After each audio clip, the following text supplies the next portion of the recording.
Waalaikumsalam warahmatullahi wabarakatuh.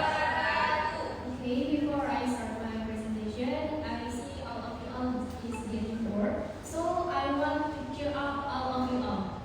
So when I say English department, you all say we are one. Okay? Okay. English department, We are one. English department. We are one. Okay, thank you. Okay. First, my name is Tina Tasha. So today I would like to tell you about utilizing podcast as an alternative learning media. Introduction to podcast as a popular form of audio content. Podcasts are popular audio formats similar to radio programs that are flexible. They cover a wide range of topics such as education, entertainment, news, and inspiration. Podcast creators create regular episodes that can be streamed or downloaded. Listeners can access them through specialized platforms or apps using their mobile device or computer. There is also a diversity of podcast content ranging from in-depth information with expert sources to humorous entertainment for listeners to enjoy. The popularity of podcasts continues to rise due to their ease of access and variety of content. They have become an alternative source of information as well as means of entertainment for millions of people around the world. Next, podcast as an alternative learning media. Podcasts as an alternative learning media are a form of audio content that can be used for educational purposes.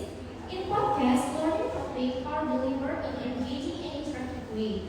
The main advantage of podcasts as a learning media is their flexibility.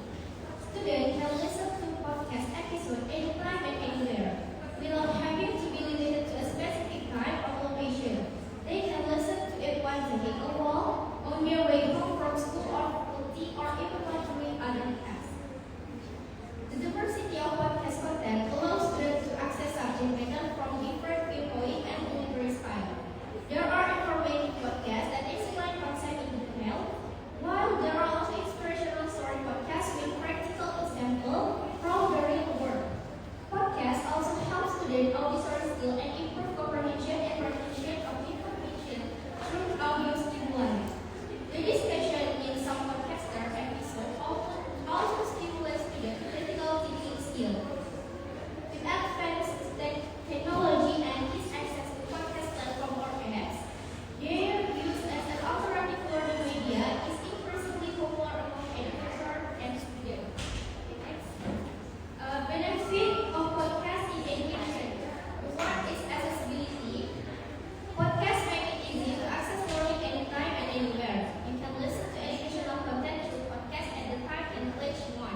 best learners or those who struggle with reading concentration. Number 3 is online courses. Podcasts are flexible and portable, accessible anytime without screen like video lectures or written materials. Number 4 is group discussion. Podcasts stimulate critical thinking before or after discussion, providing additional insight or perspective. In terms of effectiveness, podcasts are particular advantage due to their accessibility, flexibility, and of schedule, as well as their ability to keep students engaged through stories or interview with experts. Next. Example of podcast as alternative learning media. This is for example of podcast as an alternative learning media. You should listen to improve your English. You can listen to it through the Spotify application. First is 6 minute English. This podcast is produced by BBC and provide vocabulary explanation and practice exercise to help language learners improve their listening and comprehension skills. 2 is TED Talks Daily. This podcast features fascinating talks and variety of topics by experts in their fields. The talks are delivered in clear and articulate English, making them ideal for language learners who want to improve their listening and speaking skills. 3 is The English We Speak. Also produced by BBC, this podcast focuses on idioms and expressions commonly used in spoken English, providing a valuable insight into the nuances of English language. And the last is Stuff You Should Know. This podcast covers a range of topics from science and history to pop culture and current events in a conversational tone, providing language learners with valuable exposure to authentic English conversation and vocabulary. So, if you haven't